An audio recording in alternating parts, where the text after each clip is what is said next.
Welcome back to the floor of IAE 2950. I'm live here on Twitch, but I'm recording this for YouTube as well. Welcome. Decided to put on again the museum attire. Welcome back to the museum. We'll do a little tour of the floor and give you a little bit of a lore piece for each of the things that are in the floor. Now, this is the smallest exhibit in the floor because most of the ships and or vehicles that are available from these manufacturers are not in the game yet. So we're going to go over a little bit of the stories of the ships, or like of the companies, but I'm not going to go over them super extensive because I've already done extensive videos on 2 of these 3. When I'll probably do another one on the other one pretty soon. So let's get started. Let's walk. Come with me. Walk with me. Don't throw that can at me. Don't throw, you missed. Ha! Here we go. Kruger Intergalactic P-52. Now, Kruger Intergalactic is an interesting company. It was founded in Magnus, same planet as Drake Interplanetary. Now, Magnus started out as a planet for the military. It's where the military built most of its craft. It was a manufacturing facility for military equipment. And then eventually that left. They left the system for that, and it was replaced with another system. I believe it's Keel was the one who took it over. Now, the story behind Kruger was they are a parts manufacturer. They mostly build components or subcomponents that go into other vehicles and other equipment. And the P-52 came about because somebody joked that Kruger makes everything but the ship. They make all the parts for Bearing's weapons. They make all the parts for K&W weapons. They make all the parts for most of RSI's entire ship line. A lot of them are actually Kruger intergalactic parts. So they decided that they were going to build a ship. So they built the P-52 and its sister ship, the P-72, as the Merlin and the Archimedes, as their first entry into ships. So they're light snub fighters. They're not actually quantum capable, and they actually come with most of the Connies. And so the Connie was actually built with this in mind as part of its retinue. So they're also very available. They're also very much designed for speed. Now, since then, Kruger's actually left Magnus. It's a big scandal. They promised that they would never leave Magnus. They made a big public pledge about that and then went right back on that pledge within a couple of years as crime rose in the Magnus system. So, yeah, there's a bit of a thorn on the side of people from Magnus about Kruger. So that's Kruger. That's the only 2 ships they have, is the P-52 and the P-72. Then we're going to talk about Crusader. So, Crusader Industries, founded well after the end of the Mezzer era. Its founder was an anti-Mezzer radical who was very intelligent and had to flee to Xi'an space during the Mezzer era to survive. But he helped coordinate the revolutions against the Mezzers at the end against the last Mezzer. And came back from Xi'an space and to work in government business, and then did horribly in government business. So as a result, he ended up trying to find other ways of changing the universe, and what he decided to do was to help buy a ship company that was a struggling shuttle manufacturer and turned it into the modern Crusader Industries. Now, the thing about Crusader that is different from all the other ship manufacturers is that it's kind of like a non-profit for profit. Most of its profits, of Crusader's profits, actually go back to charity. Specific charity work, to general charity work, to relief efforts. All of the ships are even designed with that in mind. So, like, for instance, the Star Runner here is designed specifically to outrun blockades, to do things like run relief aid or information back and forth. It was designed with that kind of humanitarian thing angle in mind, though it also is very good for smugglers. So it's and data running pirates and such like that. So it's become a little bit more than it was originally meant to. But that's the thing about Crusader, is that Crusader is all about aid, relief, that kind of stuff. So that's it. That's it for upstairs. Let's go downstairs and look at the other manufacturers. All right. Tumbril Land Systems. Tumbril, much like Crusader, I actually also did a video on the history of Tumbril, its founders, all that kind of stuff. Tumbril was founded by a husband and wife team who came from the planet of Yar, a red, dusty planet that had a mineral boom early in its development and subsequently was abandoned. So the only people who live on Yar are researchers, usually from the University of Saisei, which is Saisei, the planet, which is just on its sister planet to Yar in the Elysium system. So the husband and wife team met on Yar.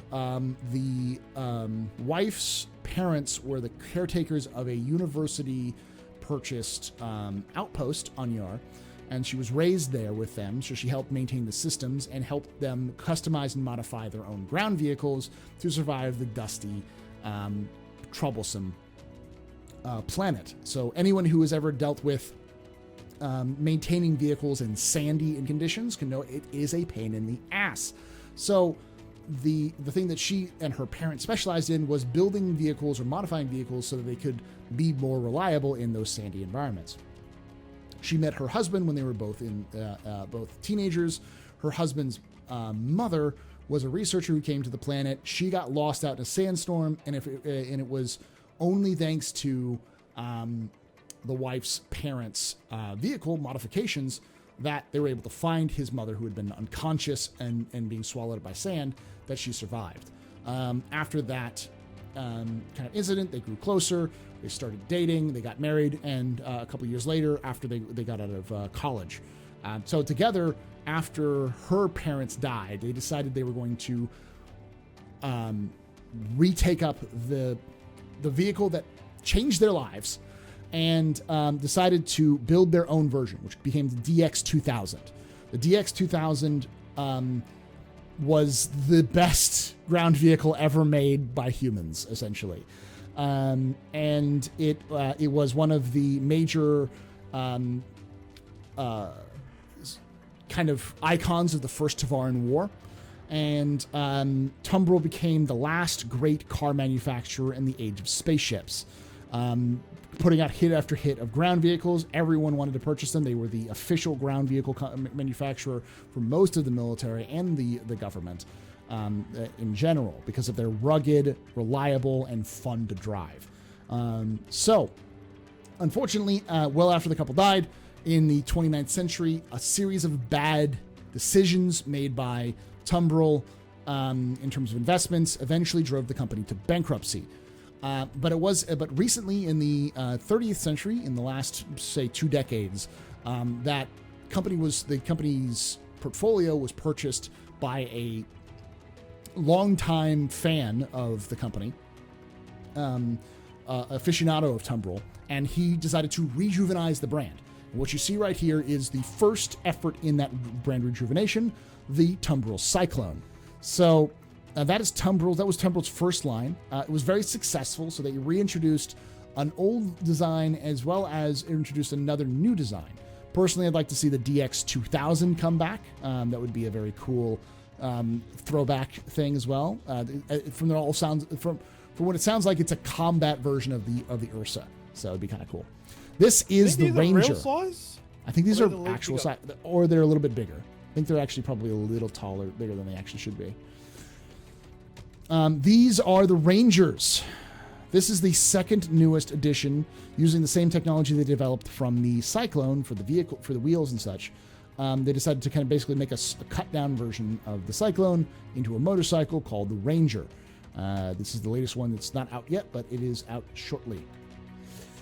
Then we've got the oldest vehicle available from Tumbril, the most beloved hero of the Second Tavaran War, the Tonk, the Nova Tonk.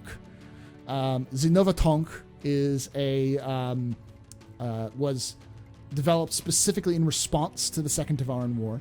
It's famous. The most famous battle it was participated in was the Battle of Korea Pass, where where 2 to 3 Tonks held off an entire Tavaran force, like army, for hours, preventing them from getting there.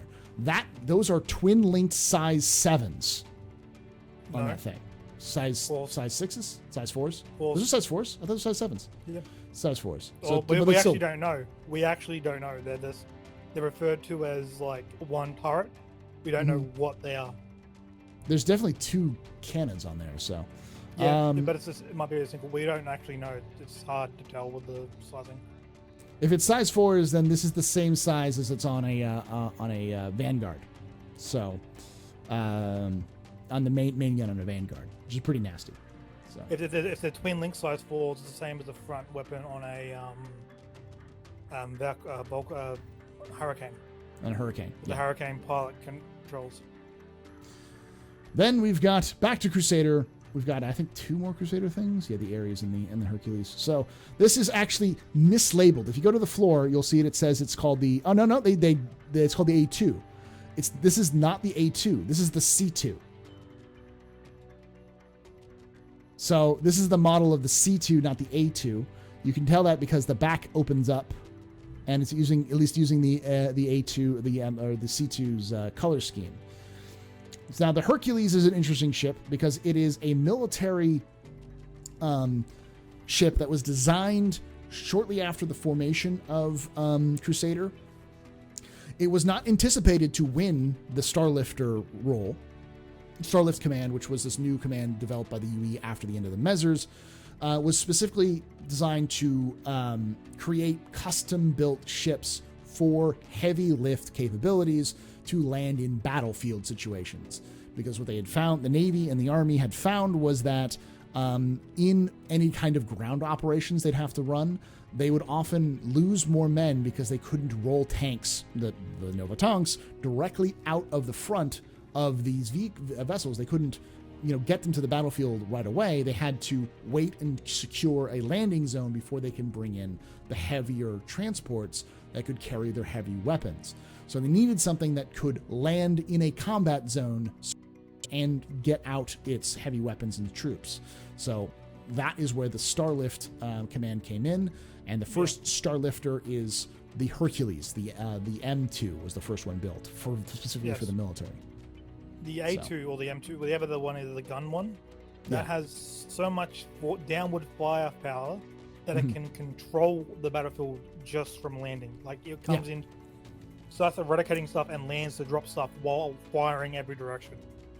Yeah, so the M2 was designed specifically to survive a landing and take off.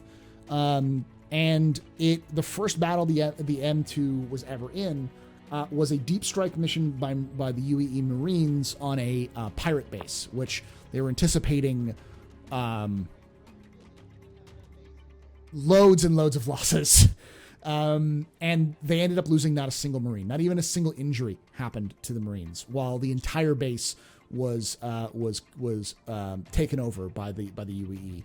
And it's because they were not expecting the ability for the Marines to not just land on the base, but land on the base and basically pull out an entire armored column of Nova tanks directly onto the battlefield. Then we have the most recent creation by Crusader, which is the Crusader Aries Starfighter. Now, the Starfighter is a joint work between Crusader and Bering. Essentially, Bering had a new version of their size 7 weapons platform, and that size 7 weapon platform was needed some testing, and so they worked with Crusader to essentially build a ship around the gun. This is a flying gun. It is designed. Yeah, this is the Inferno variant, which is designed for ground support. The idea being that it can penetrate. This is it can penetrate armor, and it's in a small maneuverable frame that it can outmaneuver most anti-aircraft or small, like heavy caliber munitions rather than small caliber, and take on tougher targets. And because most of those tougher targets are designed, like, say, capital ships, or designed to fight other capital ships, it's a lot cheaper to have a ton of these smaller fighters than it is to have one big one. That's the philosophy of the Aries. The idea is to have scatter shot, lots of guns, rather than having a platform that has lots of guns. Means it's harder to kill. So that's at least the philosophy. We don't know if it works or not. It is still in development, and it has not been released yet. So even in lore, it is not out yet. It's still under heavy development. That is the that's the floor for today. We'll be doing this again tomorrow. We'll be talking about the MISC stuff. So if you guys are watching this on YouTube, thank you for watching. Hit that subscribe button, like, comment down below. Tell us what you like. You want to know more about specific ships, vehicles, your ships and vehicles you're looking forward to. Anything you're disappointed on the floor. And those of you guys watching us, we're stick around a little bit longer. We'll be kind of doing some more. We'll go back and look through some other stuff and continue playing the game. Thank you guys so much.